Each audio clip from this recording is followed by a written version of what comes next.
Good morning, dear friends.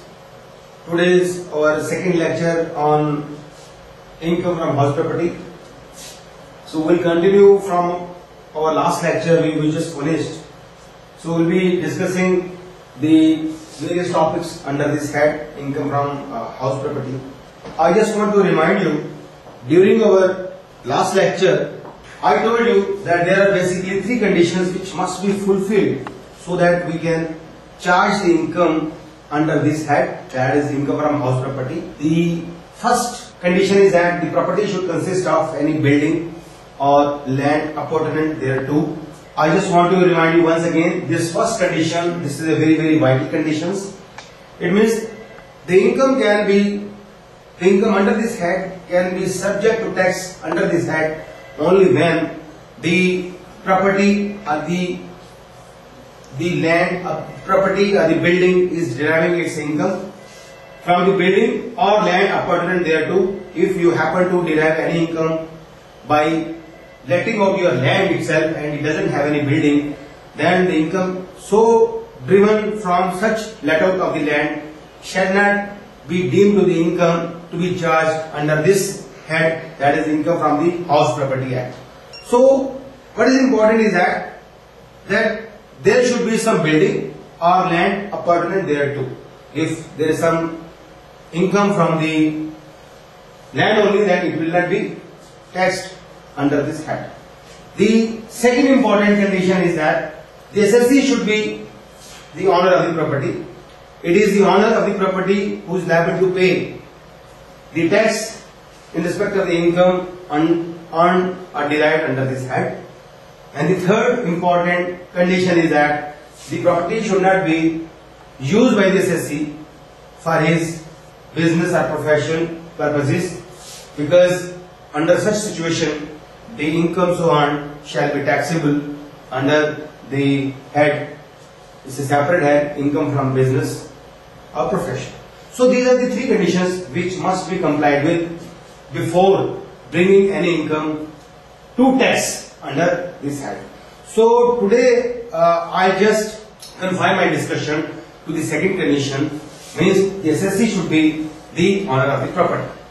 Owner means legal owner, but I just told you in the very beginning that section 22 of this act is a charging section, and section 23 to 27, they are the sections which prescribe you the way how you will compute the income under this head. So the taxability, the scope of the income is defined under section 22, and rest of the income they just tell you how the income will be determined in terms of the provisions of the Income Tax Act.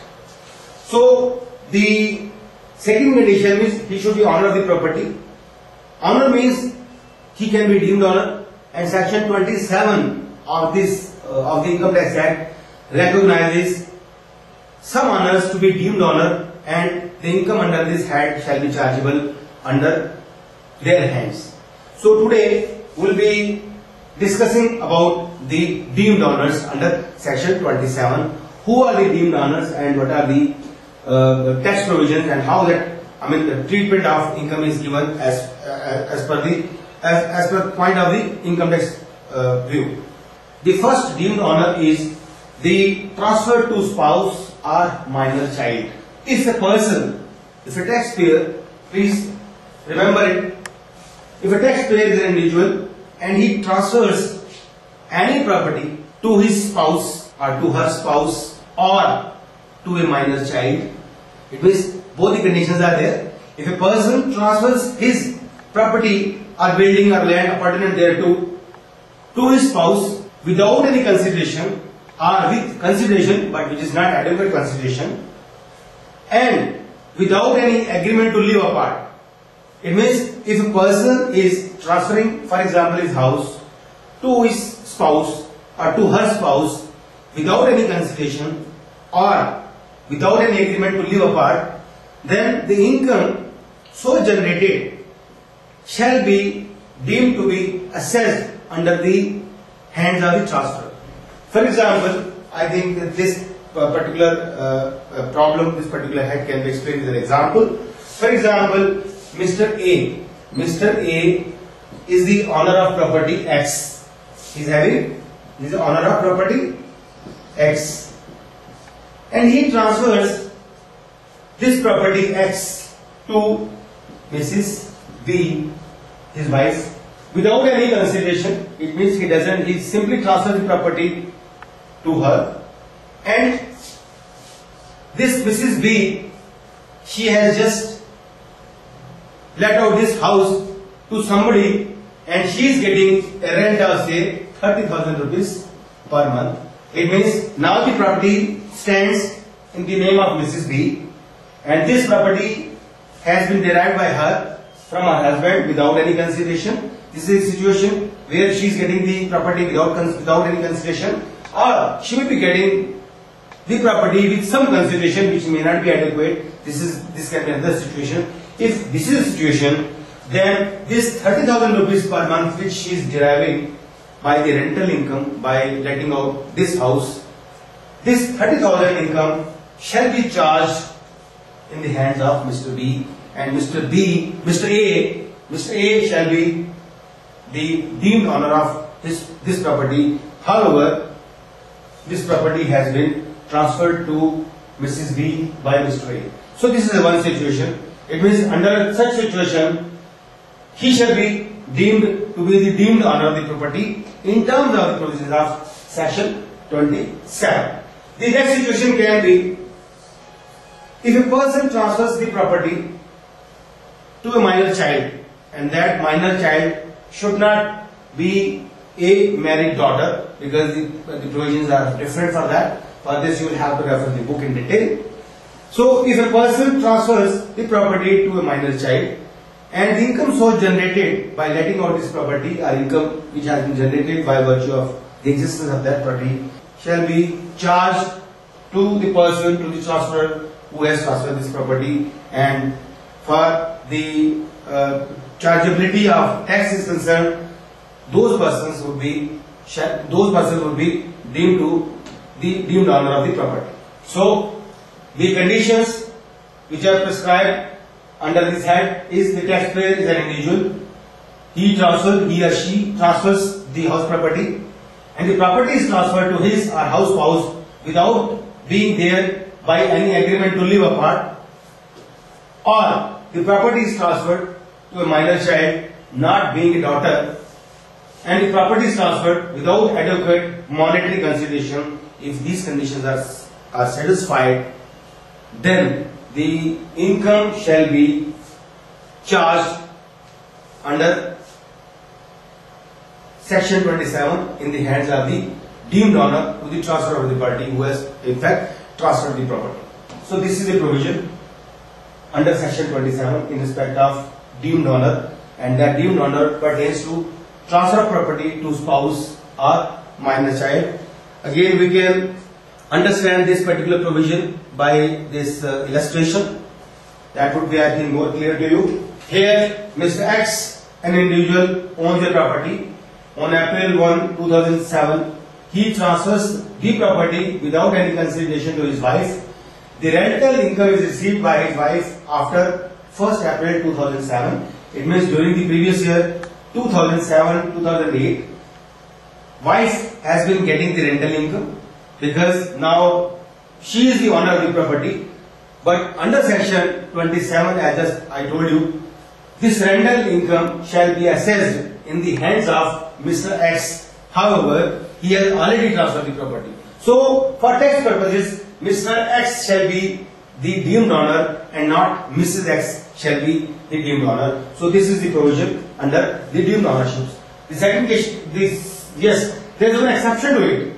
Please remember it. There is one exception to it. Here, if a person transfers the property, then that transfer shall be the deemed owner of the property. However, if a person gives a cash to the spouse or to the minor child, has purchased some property out of this cash, then particularly in the case of spouse, this property shall be, the income of such property shall not be subject to tax in the hands of that person who had given that cash to his wife or to his or her spouse. So in this case, for example, a wife gives rupees 10 lakh to Mrs. Y. Here, a case of Mr. Y has given 10 lakh rupees as a gift to Mrs. Y, and Y purchases a house property. Mrs. Y purchases house property out of this gifted money. Here 10 lakh rupees has been given to Mrs. Y, and with 10 lakh rupees Mrs. Y purchases the house property out of that gifted money. In this case, the property shall be in the name of Mrs. Y, and she will be the true owner of the property. However, this property has been purchased through the cash which has been given by her husband. But for all particular purposes, means for taxable point of view, she will be the owner of the property, and if she derives any rental income out of it, then it will be taxed under the hands of Mrs. Y and not. It means if a person transfers the cash to his or her spouse, and the spouse purchases property out of this cash, then in such a case the income shall not be taxed in the hands of the transfer. So that's exception to this rule. Otherwise, if a person transfers the property and the transferee, he receives any income out of it, then the income so received shall be taxed in the hands of the transferor, that we have just seen in our example number 1. So these are some of the salient features under this under the provisions of section 27, which deal with the transfer of property to spouse or to the minor child. The next case is the holder of the impartible estate. I mean, what is the treatment in respect of a person who is holding the impartible estate? Impartible estate means, as the name suggests, it cannot be divided. Means there is some property which cannot be divided, then how the tax treatment would be there? What exactly should be the treatment, that we can try to learn from this example.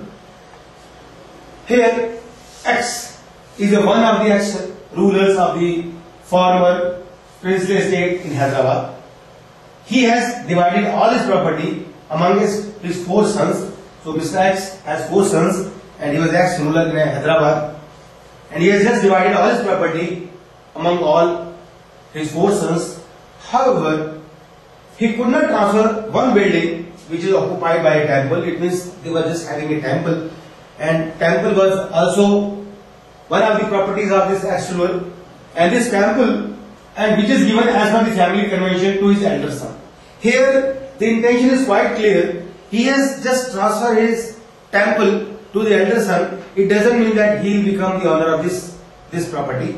In fact, the intention is very clear. The elder son can be one of the beneficiaries of this temple, but certainly he cannot be construed as the owner of this temple. So this is impartible estate.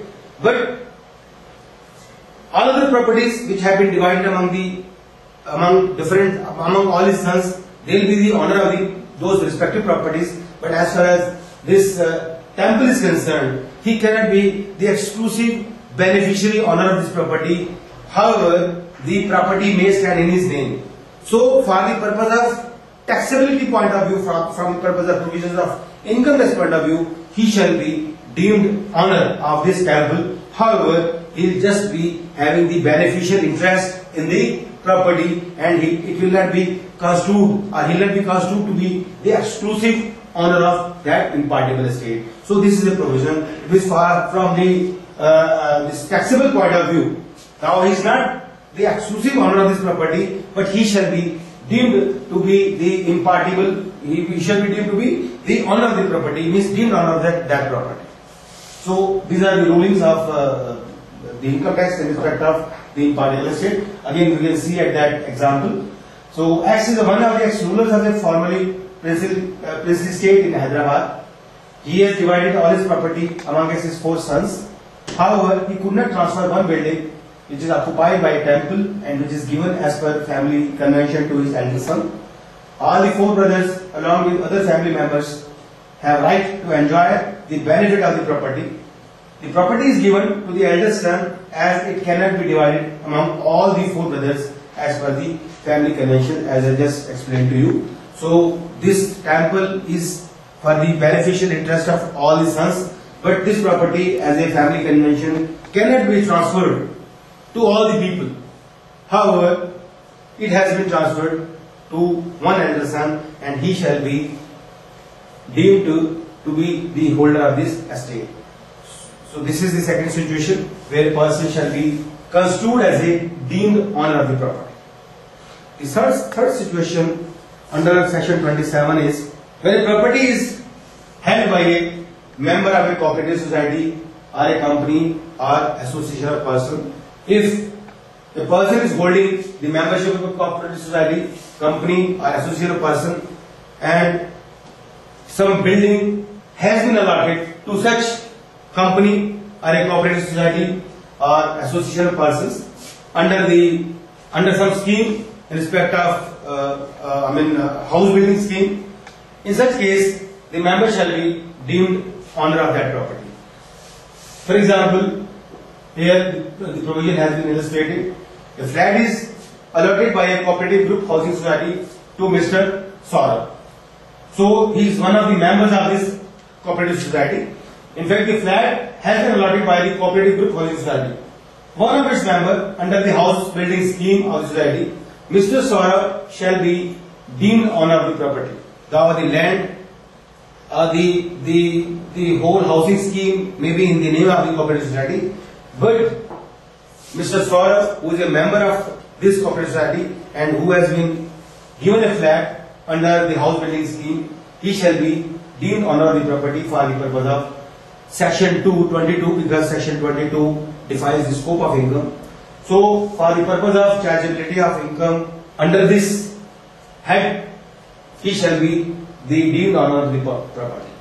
So this is the third provision, this is third situation which define the deemed owner. Who are the deemed owner? This is third situation where a person who is a member of the company or a cooperative society or association person shall be the deemed owner of the property. The next situation is a person who has acquired the property under the power of attorney by satisfying the conditions of section 53A of the Transfer of Property Act. Section 53A of the Transfer of Property Act is very, very important in this case because it tries to cover those situations.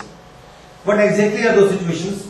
Means some conditions are being enumerated in section 53A, and if these conditions are satisfied by a person and he has acquired the property under power of attorney, then he shall be deemed owner of that property. However, as far as the law is concerned, the property does not stand in his name as a true owner, as a legal owner, but he is holding it as a power of attorney. He shall be deemed to be the owner of this property. So what are those conditions? First of all, under section 53 of the Transfer Act, it prescribes that there is an agreement in writing. It means there should be an agreement in writing between one person and another person. One person is buyer, another person is seller. If the agreement is there and that agreement is in writing, number one condition is that.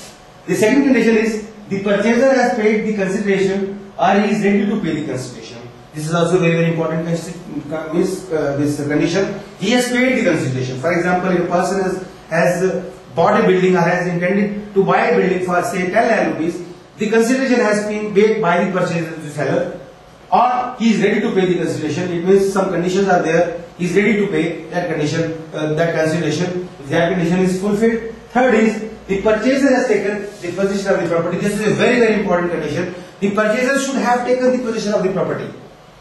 The purchaser should have taken the property, the possession of the property, he has paid the consideration, and there is agreement in writing. If these three conditions are there, then the purchaser of the property shall be deemed owner of that property, though the actual registration may not stand in his name in the courts of law. So, if these conditions are fulfilled, then he shall be the deemed owner of the property. This particular concept can be elaborated with an example. I think that will be more clear to you. Here, Miss X enters into a written agreement to purchase the property from Y for rupees 40 lakhs in DL of Gurgaon. She paid the consideration and taken the possession of the property. It means now agreement is there. It means the first condition is there. Second is she paid the consideration. It means she has paid the price of the house and she has taken the property. Means third condition is also fulfilled. So all the three conditions are fulfilled. but the sale deed is not yet registered, she becomes the deemed owner of the property for the purpose of paying the tax on rental income. It means all the three conditions are there. But as far as the registration of sale deed is concerned, this sale deed has not been registered in her name. Though it hasn't been registered in her name, but still she will be deemed owner of this property as far as the paying of tax under the income tax is concerned. So this is also very, very important situation which you should try to remember. The next important situation is that the person who has acquired a right in a building under section 269 UA, means subsection F of section 269 UA.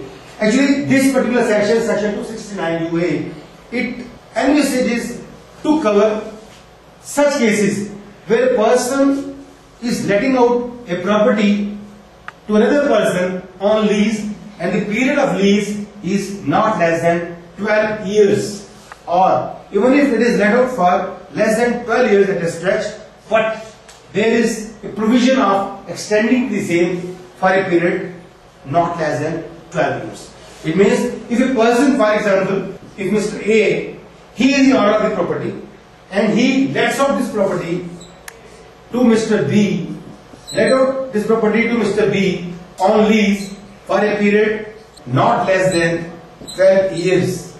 If that is so, then Mr. B shall be deemed owner of this property, though the property stands in the name of Mr. A.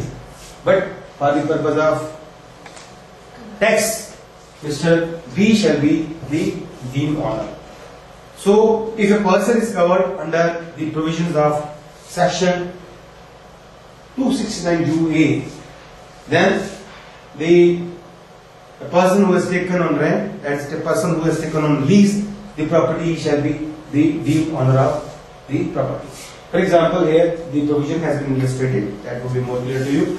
X on the property, it is given on lease to Mr. Y for a period of 15 years on a lease rent of rupees 75,000 per month. Here, Mr. Y shall be the deemed owner of the property, and he is liable to pay on the annual value of the property as far as tax is concerned.